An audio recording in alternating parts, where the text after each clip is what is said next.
Let us pray. O holy and gracious God, may the words of my mouth and the meditations of all of our hearts be pleasing and acceptable to you, our rock and our Redeemer. Amen. I love these winter mornings in the church when the radiators come on late and surround us with this beautiful and joyful noise. And I always think of a passage a little bit earlier in Ezekiel, if I remember correctly, where the prophet is in a dry valley full of bones. And it always makes me think of a song, them bones, them bones, them. Them bones, them bones, them. There it is. Now let us hear the word of the Lord. This morning we are continuing a study from last week, a study of one of the more mysterious figures in Scripture. He is known not by a name, but by his garment. He is the man clothed in linen. This figure appears in Ezekiel, and then again in Daniel, and then again in the Gospels, and then again in the Revelation of John. Notice that this makes him one of only a handful of figures with active roles in both the Old and the New Testaments. For some context, the only other characters with active roles in both Testaments are God, Satan, and the archangels Gabriel and Michael.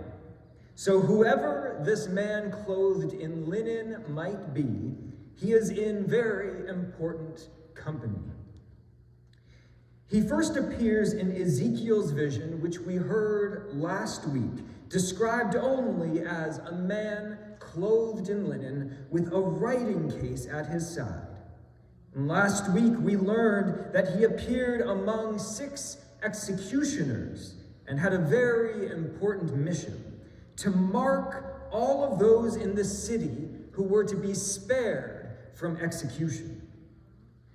The same man clothed in linen returns in the next chapter with a new mission, and a strange mission. He is to go and retrieve fire from within the wheel work of angels, to literally reach inside the metaphysical structure of the angel and bring forth the animating fire from within it. This man's job description includes both physical and metaphysical forms of labor. And I don't know if there is a union for that, but there probably should be. But let's keep on tracking this man's appearances. Later on in the book of Ezekiel, the prophet describes meeting a man whose appearance shone like bronze, with a linen cord and a measuring reed in his hand. This man again has appeared with a purpose: to take exact measurements of the temple, to record them in great detail, so that the temple can later be restored. And so he measures the walls, he measures the yards, he measures the vestibules and the chambers. Literally every inch is recorded, and would have taken too long to read this morning. Later still, Ezekiel is transported by some heavenly apparatus to the banks of the river Habar, where the same man, stands beside him and tells him of the future restoration of the temple. And he guides Ezekiel through a vision of God's glory returning to the land and to Israel. And he speaks to Ezekiel as the mouthpiece of God, saying things like, "This is the place of my throne, and I will reside here forever." Now stay with me, church, because this is about to get even more intriguing. Next, we go into the revelations and the visions of the prophet Daniel. Now, the prophet Daniel tells a story. He is standing also by a river, the great river Tigris. And he looks up, and what does he see? a man clothed in linen, with a belt of gold. It says that his body was like beryl, which is a precious stone, and his eyes appeared like flaming torches, and his arms and legs appeared as gleaming bronze. The sound of his words sounded to the prophet like the roaring of a multitude. Daniel is with others, but nobody else sees the person of this vision. And then the man in linen appears again, later in Daniel, standing by a stream. He addresses Daniel as mortal, indicating for us that whoever he is, the word mortal might not apply to him. So let us pause just for a moment to notice the similarities so far. A man who is clothed in linen, with skin like bronze, a formidable voice, and a taste for golden accessories. Sounds so far like Morgan Freeman. A man who meets prophets near bodies of running water. Hold all that in your mind. Now, it's not totally clear that all these are the same person, but it is very important to notice that there are these consistent through lines in the appearance and the job descriptions of otherworldly mediators. Why is this important? Because these days, when we have a word for when people are hallucinating and seeing people who aren't being seen by other people. It's called psychosis. And sometimes it's given a diagnosis more specifically. And those diagnoses are real. But people hallucinating in a psychosis generally do not see figures which are consistent with others having visual hallucinations across different contexts. When people in different contexts with no relation to one another see the same kind of thing, it is a strong indication that they may be experiencing the same metaphysical reality. But you all know this. You all recognize this already. It's why when you meet Christians in Egypt or Burma or Lesotho, if all of you have a genuine faith, you'll be able to relate to one another's otherworldly experiences. See, metaphysical reality is not subjective reality. It is consistent across contexts and cultures and languages and archetypes and across all other subjectivities. So what am I saying? I am saying that there is good reason to believe that Ezekiel and Daniel were having visions of the same man. But if it still seems to you like it might be a coincidence, just hold on, because it's about to get wild. Let us turn now to the back of your beautiful Bibles, to the end of the New Testament, to the revelation of John at Patmos. Here's what it says in chapter 1. I heard behind me a voice that was loud like a trumpet, and then I turned to see what voice it was that spoke to me. And on turning, I saw 7 gold lampstands. And in the midst of the lampstands, I saw one like a son of man, clothed with a long robe, and with a golden sash across his chest. His head and his hair were white as white wool. His eyes were like a flame of fire, and his feet were like burnished bronze, and his voice was like the sound of many waters. Now, John does not specify that the man was wearing linen, but he is wearing a long robe and a golden sash, which resonates with the golden belt we heard about in Daniel's vision. Just like in Daniel, this figure has eyes of fire. And just as in Daniel and Ezekiel, he has skin like bronze and an impressively loud voice. There is another striking resonance which I didn't mention earlier. When the man clothed in linen first appears in Ezekiel, he appears in a group of 7, the other 6 being otherworldly executioners. And now again in Revelation chapter 1, the man appears in a grouping of 7. Then again later in Revelation 15, there are 7 angels with 7 plagues who emerge from heaven, robed in bright, pure linen, with golden sashes across their chests. Here again is the number 7, the linen robes, the golden accessories, and the association with wrath and destruction. So who is this man clothed in linen? A man sent by God with bronze skin and golden sash, a man who appears in groups of 7 but is set apart, a man with eyes of fire and voice of thunder, a man who addresses the prophets as mortal. Now, in the interest of being precise, let's start by laying out everything that we do not know. We do not know his identity, or even if he has an identity. We do not know if he is human, or angel, or something else, like a hologram. Pastoral resident Wendy Cordero was reminding me last Sunday that it's important not to get into fanciful speculations about things that the Bible leaves as mysteries. People speculate in this way all the time, and in my opinion, it's a fallacy, both in the sense of being a waste of time and in the sense of being rooted in a dangerous pursuit. Like people who search for the location of the Garden of Eden, or people who add up all the numbers in the Bible and claim to know the date of the rapture. Mercy. The word for all of this fallacy is esoteric. Somebody say esoteric. Esoteric.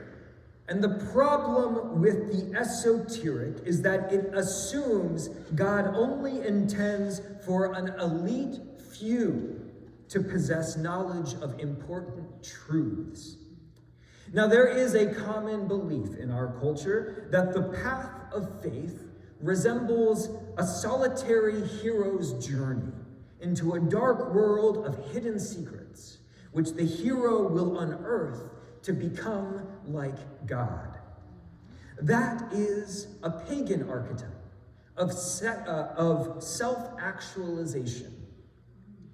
But the path of a Christian is not a path of becoming more supreme or more divine than other humans, especially not by obtaining secret and elite knowledge. In fact, the path of Christianity is exactly the opposite. The path of faith is seeking wisdom in humility. Say it with me, seeking wisdom in humility. Seeking wisdom in humility. Learning to see oneself as a sinner among sinners, no more or less than a beloved child of God in need of mercy and grace. As a minister friend of mine likes to say, we're all just bozos on the bus. Amen? So let's commit right now not to poke farther into this matter than the Bible reveals. But let us also admit, people of God, that the Bible tells us far more than we have even acknowledged.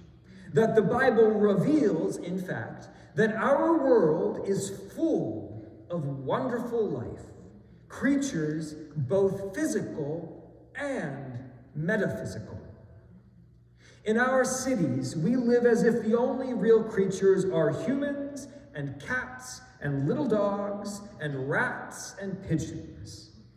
In reality, there are about 8.7 million species of life on this planet.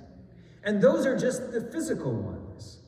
The Bible tells us of metaphysical species, that there are cherubim and seraphim and archangels and demons and accusers and tricksters and shades and divine councils and a multitude more. Too often, these creatures are treated as metaphors or as the products of overactive childish imaginations. But the Bible strongly suggests that they are both active and real in this world. Let me put it this way. I just told you that there are about 8.7 million species of life on planet Earth.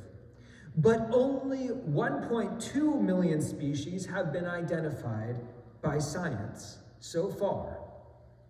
The vast majority of physical life on Earth, in other words, is immediately around us and yet unknown to us. So is it really so surprising or so unbelievable that there would be species of metaphysical life that are immediately present with us, even if we do not notice or acknowledge them? I think it is important for you to be aware of this, Christians. Last year at this time, many of you will remember that I preached a sermon series on demonology, teaching from the extensive spiritual study of what demons are, how to recognize them, where they come from, and what they do. My goal today is to help you understand that that is only the beginning. There are so many more metaphysical creatures. And I think it is important for you to be able to understand that so that you can begin to recognize them. Because whoever this man clothed in linen is, he is certainly still an agent of God, active in the world, guiding prophets and carrying out strange tasks as assigned by the Most High. Which means that one day you might meet him in real life. So I want you to leave today equipped to recognize one of those agents of God who might meet you along the way, or might even meet us as a church to convey support and encouragement. The man clothed in linen, a man who sometimes carries tools for his work, a man with bronze skin, with eyes of fire, with golden jewelry, and a voice like thunder. And I need to let you know, church, that an amazing thing happened this week while I was in the midst of preparing this sermon. On Wednesday afternoon, I was walking to an appointment in the Loop. And I was walking down the sidewalk, and there was a man doing something strange next to a fence. He was throwing out his arms sideways like this, towards the street, and he was saying words that I couldn't understand. As I was getting ready to keep on walking, I came closer to him, and I couldn't help noticing a few things about him. For one thing, his gestures weren't random. He wasn't having a seizure, as I first thought. It was almost as if he was throwing a fishing line across the street. And as I was walking by, preparing not to bother him or be bothered by him, I heard him say to me, "You are mortal, but I'm not like you." I looked and I noticed that he was a deeply melanated man. You might even say that he had bronze skin. And still I kept on walking to the curb. My feeling, based on available evidence, was that this man must be mentally unstable, and it was best to leave him alone. The same way that I have walked past many men doing similar things in many city streets, because I and you are trained to leave them alone and let them be. But there was also something in me which encouraged me to pay attention. And as I watched, the man crossed the street going south. And I, compelled by my conditioning, also crossed the street going the other way, going east.